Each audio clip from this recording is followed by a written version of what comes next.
ಸ್ನೇಹಿತರೆ, ಹೊನ್ನೆವಾಣಿಗೆ ಸ್ವಾಗತ. ನಾವಿಂದು 2025-26 ಸಾಲಿನ ವಿಶ್ವಾವಸು ಸಂವತ್ಸರದ ಕನ್ಯಾ ರಾಶಿಯವರ ರಾಶಿ ಭವಿಷ್ಯವನ್ನು ಸಂಕ್ಷಿಪ್ತವಾಗಿ ನೋಡೋಣ.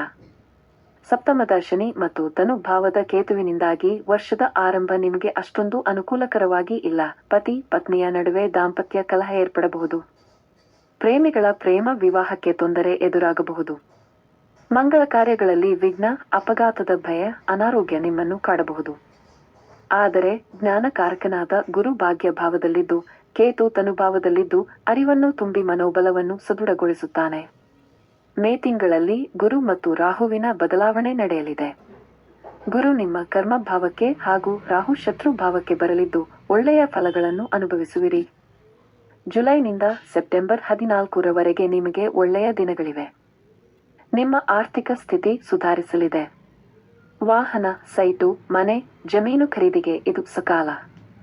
ನೌಕರರಿಗೆ, ಬೇಸಾಯಗಾರರಿಗೆ, ರಾಜಕೀಯ, ಸಾಮಾಜಿಕ, ಧಾರ್ಮಿಕ ಕ್ಷೇತ್ರಗಳಲ್ಲಿ ಇರುವವರಿಗೆ ಪ್ರಗತಿ ಕಂಡುಬರಲಿದೆ.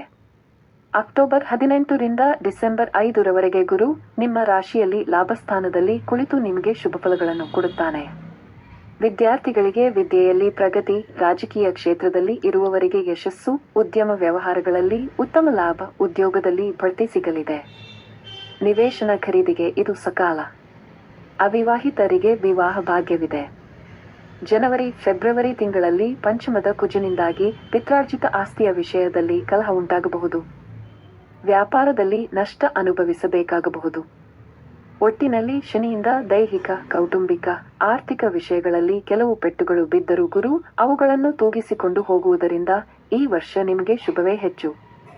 ಹೆಚ್ಚಿನ ಶುಭ ಫಲಕ್ಕಾಗಿ ಲಕ್ಷ್ಮೀ ನಾರಾಯಣನ ಆರಾಧನೆ ಮಾಡಿ. ಇದರಿಂದ ನಿಮಗೆ ಒಳಿತಾಗಲಿದೆ.